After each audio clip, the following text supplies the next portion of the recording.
Hey everybody, Larry Lawton here. I got a great video for you today, and it is a video that's going to be a lot of fun for me to do. Before I get started with this video, check my book out, Gangster Redemption. It's a great read. Also, check us out on YouTube member programs, Patreon member program, Discord. We're doing a lot. We're having a bunch of stuff going on Discord. I'll be giving away a PlayStation 5 as well, because I'm going to be doing some gaming as well.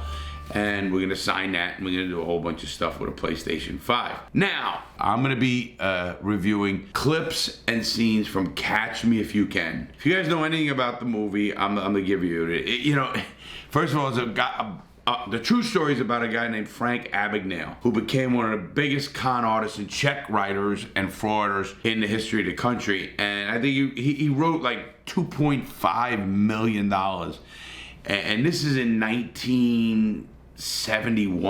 I think he was caught in 71, but he started at 16 years old. He was a big kid. And here's why I like to do it. Yes, I like to interview and review crime stuff, especially after I watch a movie. And then when I do some research on the movie, I find out what's true, what's not. Like my book is all true. I like to find out what's true or not. Getting into this one, I found out he was actually born in the Bronx, where I was born. I was actually born in Long Island, it's typical, but Bronx. And he actually grew up in Westchester, actually, which is a little bit north of where I was. Really close, though. It's New Rochelle area. So him and I, grew up in the same time. He was born a lot earlier than me. He's 73 now. He's still around.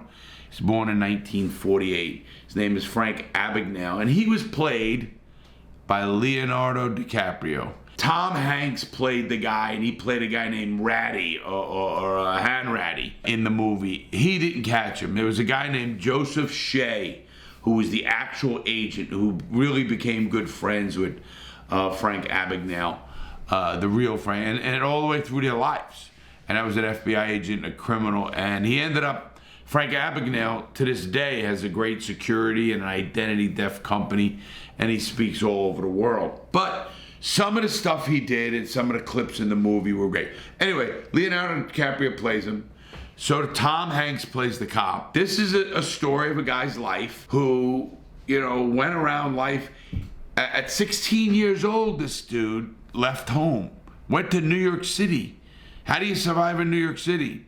He figured it out quick. He couldn't be 16, and he was a big kid. He was 6'1", 170 pounds at 16 years old. So he looked like an adult to a degree. And he ends up, writing checks and stuff. Well, if you have not watched the movie Catch Me If You Can, it's a Steven Spielberg movie. Catch Me If You Can with Tom Hanks and Leonardo DiCaprio. Great actors, all of those. You got to go check it out. It's all over the place. But I'm going to review a couple of clips that made me smile. The first clip I'm going to review is a clip of him outsmarting the FBI. And this is a great clip. I couldn't find out if it's a true part of it, but he did outsmart the FBI a lot. And I think this clip will probably say it all, in my mind anyway. And I loved it. Hands on your head. Oh, that's the new IBM Selectric. Put your hands on your head. Change the print type in 5 seconds. Shut up! Pop out the ball. Put your hands on your head. Put your hands. He's got over 200 checks here. Hands on your head. Drafting. He even has little payroll envelopes addressed to himself. Put it down. Drop it! Relax. You're late, all right? My name's Alan, Barry Allen, United States Secret Service. Your boy just tried to jump out the window. My partner has him in custody. I don't know what you're talking about. What I took away from this is, I know they have what they call creative license on things. No cop is gonna come in on a guy and chase a guy and get one guy to get him. There's gonna be multiple people. Obviously, you're gonna surround the house, they're gonna figure things out. He ain't coming in guns blazing like this with one guy. So, but the way he talks his way out of this either tells you that the FBI is a bunch of idiots, or it's just, he's that great of a con artist.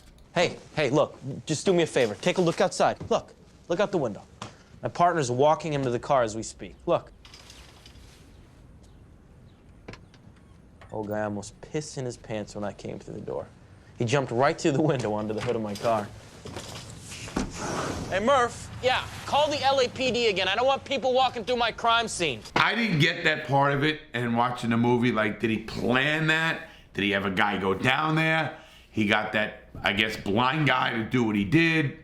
Did not look like a cop car or even an undercover cop car, which I always tell people I could spot a mile away. So I'm kind of not buying that one a little bit, but I understand it. Don't worry about it. Well, what's your name? Henry. Carl Henry. The real guy I told you was Joseph Shea. The LAPD should be here any sec. Wait.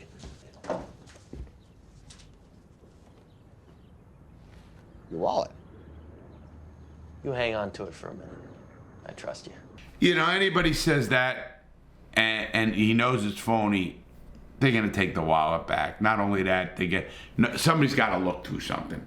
I mean, he does here in a second, but you get what my point is. Now, for anybody who knows, Secret Service handles counterfeit. That's their biggest thing, the Secret Service, is counterfeit bills. Obviously, the Secret Service takes care of the president, but that's a small division. They're very big in monetary and counterfeit.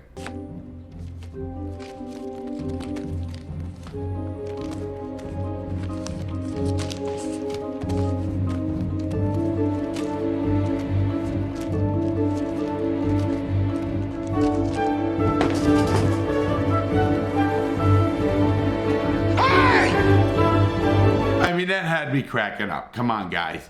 Think of that clip right there. Here he is, you know, being conned that easy. I don't know if that's all true, and if it's, I don't get it. Anyway, I think that's pretty wild. I'm gonna show you this clip, which is a little bit, this is how he becomes a pilot. And watch this. This is a great clip. I'm Frank Black from Monroe High School, and I have an appointment with Mr. Morgan. You're the young man who's writing the article for the school paper. Yes, ma'am, that's me. I want to know everything there is to know about being a pilot. What airports does Pan Am fly to? What does a pilot make in the air, and who tells them where they're going to fly to? Whoa, so just take them one at a time. That's an ingenious way to do stuff. And what I did like about this, and it's true, this guy Abagnale was a hell of a researcher and a hell of a planner. You know, all criminals, me, him, or whoever it is, you had to be smart, you know, to get away with what he got away with, get away with what I got away with. You know, I hate bragging, but I love this movie. I'm trying to let you guys know this takes ingenuity to think this through, how to get there, you know, do everything he did. That's brilliant. How can we help you? I sent my uniform to be cleaned through the hotel, and I guess they must have lost it. They lost a uniform. Happens all the time. Go down to the Well-Built Uniform Company at 9th and Broadway. They are uniform supplier. How he thought about getting a uniform is beyond me. It was just a brilliant way of getting a uniform. And, you know, he really got the uniform, and they say it a little bit, not, I don't think in this video, but he got the uniform so he could cash checks. You know, he looks better. He walks into a bank as a pilot. They look at him like, wow, who is this guy? And you got to remember, this is back in the late 60s. You know, checks were a big thing. I mean, that's how you did money. I mean, obviously, we all know who fucking writes a check. I write a few, but not many people write checks. It's going to be $164. Great. I'll write you a check. Sorry, no checks, no cash. You'll have to fill in your employee ID number, and then I'll bill Pan Am. I'll take it out in your next paycheck. Now he's a pilot. Check it out.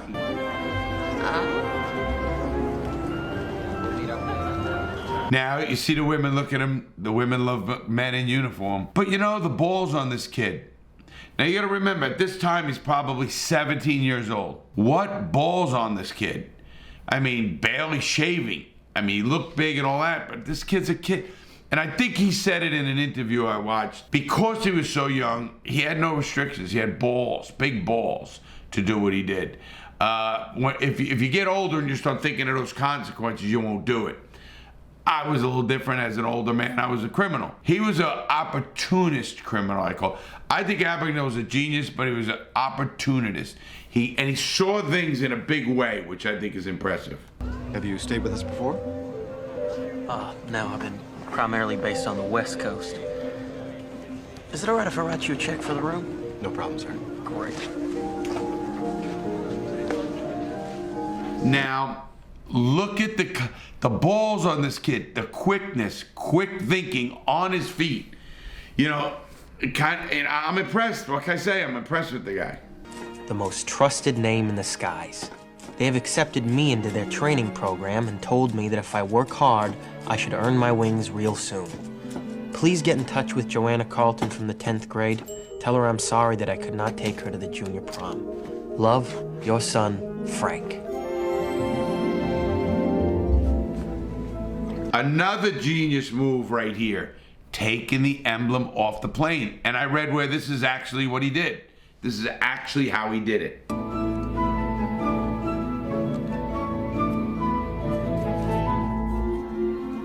I have to stop this right here. Look at the check. There's no numbers on the bottom. I don't know if they didn't have them back then. You think, you know, they have routing number and then the account number. Every check has that. That's all that counts on a check. He doesn't have anything. He just has a typed written thing with a Pan Am thing. Now, if that's how it really went, I don't know, but it seemed pretty easy then. Look at this, guys. He's got all the planes in the tub because he's taking off those emblems.